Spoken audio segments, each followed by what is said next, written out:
तो नमस्कार, सत श्री अकाल, जय श्री राम। स्वागत है आप सभी का बच्चों एक नई लाइव में। जी हाँ, जैसा कि हमने बोला था, हम आईसीएसई की हिस्ट्री के साथ सीबीएसई की सिविक्स यानी कि पॉलिटी भी स्टार्ट करने वाले और धीरे धीरे सोशल साइंस खत्म करेंगे।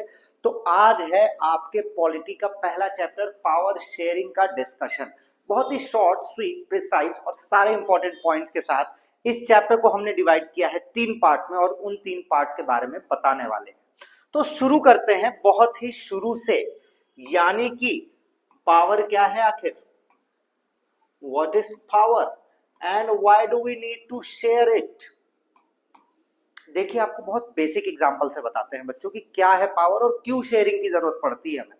मान लीजिए कि आप अपने घर के इकलौते बच्चे हैं, ठीक है, तो घर की सारी पावर आपके हाथ में है। मतलब रिमोट कौन चलाने वाला है, घर पे कौन सी चीज अच्छी खाने के लिए आई, क्या कहाँ घूमने चला जाए, गर्मी की छुट्टी कहाँ बिताई जाए, ये सब डिस्कशंस आपसे पूछ के होते हैं। बट अब अगर घर में आ गए गेस्ट या आपका है छोटा भाई, तो वो रिमोट की लड़ाई चालू हो जाती है और वहां पे डिस्कशन होता है। अगर आपके पास खुद का बिस्तर है तो ये लड़ाई होती है कि किनारे कौन सोएगा, आज कौन क्या करने वाला है। और जब पावर के लिए लोग आ जाते हैं, अगर सिंगल पर्सन है और पावर उसी के हाथ में है, तब तो शेयरिंग की जरूरत ही नहीं है। बट अगर ज्यादा लोग आ जाते हैं जिनका ओपिनियन अलग अलग है, तो वहां हमें जरूरत होती है शेयरिंग की। जैसे आपके और आपके भाई बहन में लड़ाई होती है कि भाई साहब रिमोट कौन रखेगा, आज टीवी पे क्या देखा जाए। और अगर मम्मी ने पूछ लिया तो लड़ाई होती है कि मम्मी आज इस साइड हम बैठे थे, कल वो बैठेगा।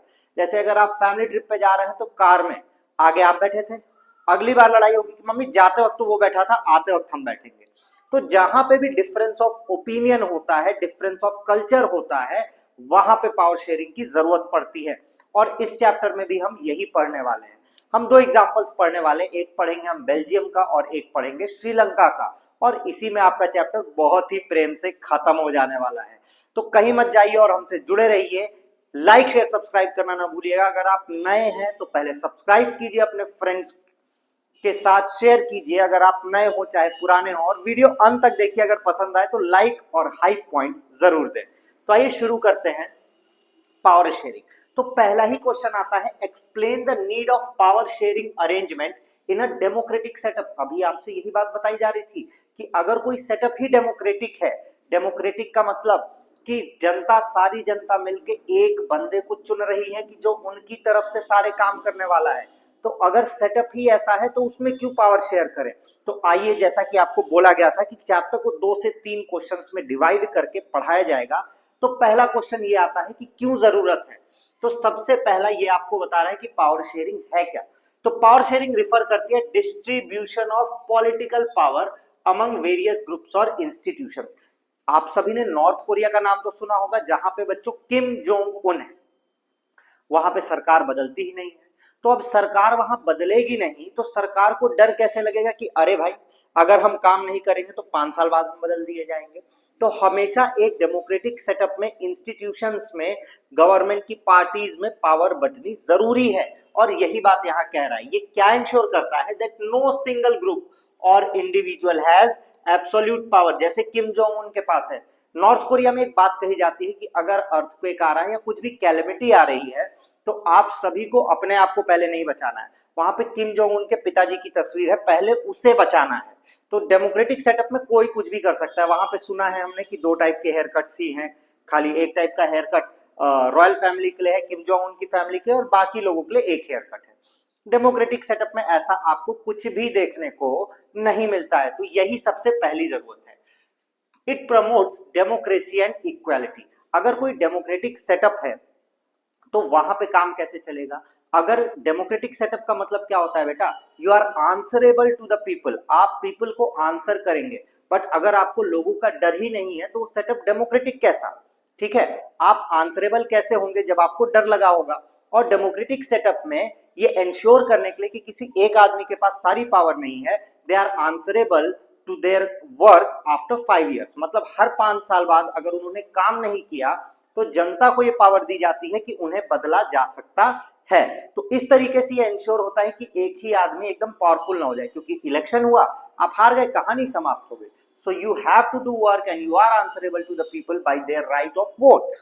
ठीक है, It ensures that all sections of society such as minorities, women and marginalized communities have a voice in the government. जिसके लिए आपको दिखता है बच्चों आरक्षण। हर सीट्स पे आप देखेंगे आपको कुछ ना कुछ आरक्षण दिखता है। क्यों दिखता है? क्योंकि जो कम लोग हैं उनको भी कोई रिप्रेजेंट करे। फॉर एग्जाम्पल मान लेते हैं कि आपकी एक पूरी भरी क्लास है, क्लास चल रही है आराम से, और अधिकतर बच्चे जो हैं वो दुष्ट है, शैतान है, और वो चाहते हैं कि पढ़ाई ना हो, तो हल्ला करेंगे कि मैम आज मत पढ़ाइए। बट कुछ बच्चे जो कुछ नहीं बोलते और शांति से बैठे, अब टीचर ने उनकी बात ही नहीं सुनी तब क्या होगा? तो यही कहानी यहां भी होती है। ठीक है, अगली बात हम करते हैं, it prevents concentration of power, maintains social harmony and encourages political stability. Concentration of power का मतलब समझिए, मान लेते हैं कि हम कहीं के elected president, elected prime minister है, ठीक है, मेरे पास पावर है, बट अगर वहां पे डिस्ट्रीब्यूशन नहीं है, सारी पावर मेरे हाथ में, military power, economic power, finance power, decision making power, सब हम कर रहे हैं, तो पूरा पावर मेरे पास है, I am the most powerful person, और हम किसी भी चीज को अपने हिसाब से चेंज कर सकते हैं। जैसे कि आपको बार बार किम जोंग उन की बात बताई जा रही है, किम जोंग उन सारी पावर्स अपने पास रखते हैं, तो मिलिट्री डिसीजन लेना हो, इकोनॉमिक डिसीजन लेना हो, या एग्रीकल्चरल डिसीजन लेना हो, पॉलिटिकल डिसीजन लेना हो, सारे वही करते हैं। और अगर सारा डिसीजन एक ही आदमी करेगा तो उसके पास पावर बहुत ज्यादा हो जाएगी, और अगर एक ही आदमी को बहुत ज्यादा पावर दे दे तो करप्ट हो जाएगा और वो सही डिसीजंस नहीं ले पाएगा, क्योंकि he does not fear anyone, as simple as that. दूसरी कहानी है मेंटेन सोशल हार्मनी। देखिए जहां पे डाइवर्स पॉपुलेशन है, आगे हम पढ़ने वाले हैं, सच एज इंडिया। अब डाइवर्स पॉपुलेशन में अगर एक ही आदमी के पास पावर है सारी, तो ऑब्वियस सी बात है वो अपनी कम्युनिटी, अपने लोगों, अपने फ्रेंड्स को बहुत ढेर सारी पावर देगा, बहुत ढेर सारी चीजें इंजॉय करवाएगा। बट जो माइनॉरिटीज है या जो नहीं जीते हैं, जो हार गए हैं, उनके साथ क्या होगा? जैसा कि आप सुनते हैं आजकल एक वर्ड है जिसे कहा जा रहा है बच्चों, एक सेकेंड, नेपोटिज्म। आप बहुत सुनते हैं नेपोटिज्म, नेपोटिज्म इंस्टाग्राम पे बहुत फेमस है। What is nepotism? कि जो हीरो हीरोइंस होंगे, जो डायरेक्टर्स होंगे, उन्हीं के बच्चे, स्टार किड्स, वही आगे जाके बढ़िया एक्टर बनेंगे, उनको बेटर चांस मिलेगा। ठीक है, तो यही कहानी जो होती है, सोशल हार्मोनी नहीं होती है। और जब पावर का डिस्ट्रीब्यूशन होता है, किसी एक बंदे के पास पावर नहीं होता है, तो एंश्योर करता है कि सोशल हार्मनी बनी रहे, लड़ाई झगड़े ना हो, एंड एनकरेजेस पॉलिटिकल स्टेबिलिटी। देखिए पावर शेयरिंग अरेंजमेंट जैसे कोalition गवर्नमेंट है, फेडरल सिस्टम है, ये पॉलिटिकल स्टेबिलिटी को कंट्रीब्यूट करती हैं। कैसे? अब देखिए हमारे यहाँ क्या होता है, अभी हमारे यहाँ गवर्नमेंट किसकी है बच्चों? आप सभी को पता होगा, अगर मेरे लिखने तक आपने कमेंट कर दिया, वेरी वेरी गुड। गवर्नमेंट किसकी है? मोदी जी की है, हमारे मोदी जी की है। पर ऐसा नहीं ना मोदी जी के पास एब्सोल्यूट पावर है, इनके अपोजिशन में भी लोग हैं। इनके अपोजिशन में हमारे राहुल गांधी हैं, अखिलेश यादव हैं। तो इस तरीके से इनके काम को चेक करने के लिए या उठाने के लिए, देखने के लिए भी एक गवर्नमेंट है, एक लोग है, ग्रुप ऑफ पीपल है, जिससे पॉलिटिकल स्टेबिलिटी मेंटेन की जा सकती है। ठीक है, यहां तक कोई कष्ट नहीं। अब दूसरा सवाल आता है, discuss the different forms of power sharing in Belgium and Sri Lanka, जो कि आपको पढ़ना है कि बेल्जियम एंड श्रीलंका की कहानी क्या है, आखिर केस स्टडी क्या है। देखिए power sharing in Belgium and Sri Lanka में पहले आपसे बात करते हैं। बेल्जियम और श्रीलंका में दोनों में डाइवर्स कम्युनिटीज थी, जिन्होंने पीस मेंटेन करने में बहुत दिक्कत हो रही थी, क्योंकि एक कम्युनिटी ज्यादा लोग थे, एक कम्युनिटी में कम लोग थे। कहीं पे जिस कम्युनिटी में कम लोग थे वो पावरफुल थे, कहीं पे जिस कम्युनिटी में ज्यादा लोग थे वो कमजोर थे। तो कम होने के कारण भी अपने हिसाब से काम करवा ले रहे थे, और ये ज्यादा होने के कारण भी इनका काम नहीं हो पा रहा था। ठीक है, तो क्या क्या इंप्लीमेंट किया गया उसके बारे में हम बात करते हैं। सबसे पहले बेल्जियम की बात करते हैं। बेल्जियम में एथनिक डिवीजन बहुत सिग्निफिकेंट है। किनके बीच? डच स्पीकिंग फ्लेमिश लोग, फ्रेंच स्पीकिंग वलून्स, देखिए सब आपको याद करने हैं नाम, important, and small German speaking population. इन तीन का ग्रुप था, और इन तीनों के बीच हार्मोनी रखने के लिए बहुत ढेर सारे पावर शेयरिंग के फॉर्म्स आए। पहला फॉर्म कौन सा है? फेडरल सिस्टम का आया। बेल्जियम का एक फेडरल सिस्टम है जहां पे पावर किसके बीच शेयर है? सेंट्रल गवर्नमेंट और रीजनल गवर्नमेंट्स के बीच। तो अब रीजनल गवर्नमेंट्स तो बच्चों किसकी बनेगी? मान लेते हैं कि जर्मनी का एक रीजन था जहां पे डच स्पीकिंग ज्यादा लोग थे, तो अब उस रीजन में डच की सरकार हो गई। ठीक है, क्योंकि वो अपने आप को वोट करेंगे। किसी एरिया में फ्रेंच स्पीकिंग वलून्स जो थे उनके ज्यादा पॉपुलेशन है, उनकी सरकार हो गई। तो सेंट्रल गवर्नमेंट और रीजनल गवर्नमेंट में जो ये कर रहे थे साठगांठ नहीं बैठ पा रही थी कि भाई ये तो हम नहीं करेंगे, ये हमारे लोगों के खिलाफ जा रहा है। तो रीजन्स क्या था, फ्लैंडर्स, वलोनिया और ब्रसेल्स। उनके खुद के गवर्नमेंट थे, खुद के लेजिस्लेचर थी, जो अथॉरिटी थी उनके मैटर्स में जैसे एजुकेशन, हेल्थ और ट्रांसपोर्ट की उनकी खुद की अथॉरिटी होती थी। हुआ क्या कि बेल्जियम ने पावर शेयरिंग लैंग्वेज कम्युनिटीज के बेस पे बना दिया। किसके, कि डच जहां पे है वहां पे वो उनके हिसाब से काम होगा, फ्रेंच जहां पे है उनके हिसाब से काम होगा, जर्मन जो हो उनके हिसाब से काम हो। तो इससे क्या हुआ कि जितने भी लिंग्विस्टिक ग्रुप हैं वो गवर्नमेंट डिसीजन पे अपनी अपनी बात रख पा रहे थे, उनके हिसाब से काम हो पा रहा था। ठीक है, ग्रैंड कोएलिशन गवर्नमेंट इन्होंने बनाया जो इनका फाइनल सोल्यूशन था।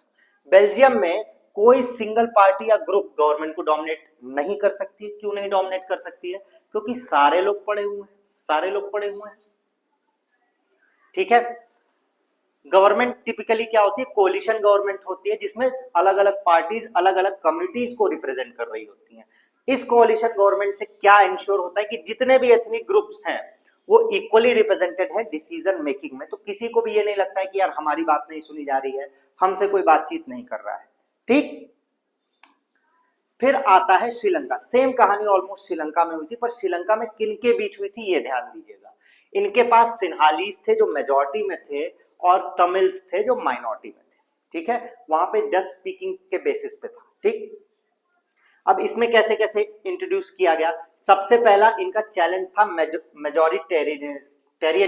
Sorry, Sri Lanka majoritarian system follow करता था जहां पे सिन्हालीज क्योंकि ज्यादा है तो सारी चीजें जो बनाई जा रही थी, जो लॉज बनाए जाते थे वो इनको फेवर किए जाते थे। इससे तमिल्स को क्या लगा कि उनसे बातचीत नहीं हो रही है, क्योंकि इनकी बड़ी बातचीत इंडस्ट्री के लोगों से नहीं थी, तो इनकी बातचीत नहीं होती थी और इनका राइट और इनके जो इंटरेस्ट थे वो लोग ओवरलुक कर दे रहे थे, इसीलिए क्योंकि ये माइनॉरिटीज में थे। तो पावर शेयरिंग का प्रपोजल आया। जैसे ही पावर शेयरिंग का प्रपोजल आया तो हुआ क्या क्या उसमें, ये ध्यान दीजिएगा। तमिल ने डिमांड किया इक्वल राइट्स का और श्रीलंका ने पावर शेयरिंग इंट्रोड्यूस किया। किस फॉर्म में किया उसको ध्यान दीजिए। इसमें एक इंपॉर्टेंट वर्ड है बच्चा, डिवॉल्यूशन ऑफ पावर। सबसे इंपॉर्टेंट चीज, ये शब्द याद रखिएगा। गवर्नमेंट ने some degree of autonomy allow की, किसको, जहां पे तमिल मेजॉरिटी रीजन्स थे। देखिए ये बात वहां भी हुई थी, वहां पे रीजनल गवर्नमेंट अपने लैंग्वेज के हिसाब से बन रही थी। यहां पे भी श्रीलंका ने सेम किया कि जहां पे तमिल की मेजॉरिटी है वहां पे आपको थोड़ी सी ऑटोनॉमी मिलेगी, अब थोड़ा सा अपने हिसाब से काम कर सकते हैं। कैसे किया, इन्होंने प्रोविंशियल काउंसिल बनाया, उन्होंने रीजनल गवर्नमेंट बनाया, इन्होंने प्रोविंशियल काउंसिल बनाया, जिससे तमिल को ज्यादा कंट्रोल मिला उनके लोकल अफेयर्स पे जैसे एजुकेशन और कल्चर पे। दूसरी चीज इन्होंने की, एथनिक बेस्ड पॉलिटिकल रिप्रेजेंटेशन किया। क्या बनाया इन्होंने, पार्टीज एक बनी, तमिल यूनाइटेड लिबरेशन फ्रंट टल्फ, जो तमिल राइट्स की बात करती थी, और धीरे धीरे इस पार्टी ने फेडरल अप्रोच बनाया और अब ये पार्टी रिप्रेजेंट करती है तमिल्स को वहां पे। ठीक है बच्चों, अब कंपैरिजन करते हैं बेल्जियम और श्रीलंका में डिफरेंस क्या था। बेल्जियम का पावर शेयरिंग अरेंजमेंट था, ज्यादा रोबस्ट था, इंस्टीट्यूशनलाइज था, जहां पे क्लियर फेडरल डिवीजन था। किसके बेसिस पे, लिंग्विस्टिक कम्युनिटीज के क्या बोलते थे, कैसे बोलते थे, उनके बेसिस पे, जिनको कॉन्स्टिट्यूशनल राइट्स दिए गए। इनका मेन मुद्दा क्या था कि कॉपरेशन होना चाहिए जिससे पीस मेंटेन रहे। जबकि श्रीलंका की बात करते हैं तो इनका अप्रोच लिमिटेड था। इनका सिग्निफिकेंट चैलेंज क्या था, फुल एथनिक इक्वालिटी। दो एथनिसिटी के लोग थे, उनमें इक्वालिटी इनको लाना थी। ठीक है, कई सारे एफर्ट्स किए गए, ऑटोनॉमी दी गई तमिल मेजॉरिटी रीजन्स को, बट एथनिक टेंशंस वहां पे फिर भी बने रहे। और आपको ही पता है वहां बहुत बड़ा सिविल वॉर चल रहा था बहुत सालों से, इसी रीजन से चल रहा था। ठीक है, और यहां पे खत्म होता है बच्चों आपका चैप्टर 1 पावर शेयरिंग। तो कैसा लगा आपको, अगर आप अंत तक बने हुए हैं तो लाइक बिल्कुल भी ना भूलें, अपने फ्रेंड्स के साथ शेयर करें। जल्दी ही मिलेंगे हम चैप्टर 2 के साथ, तब तक ले जय श्री राम, बाय बाय।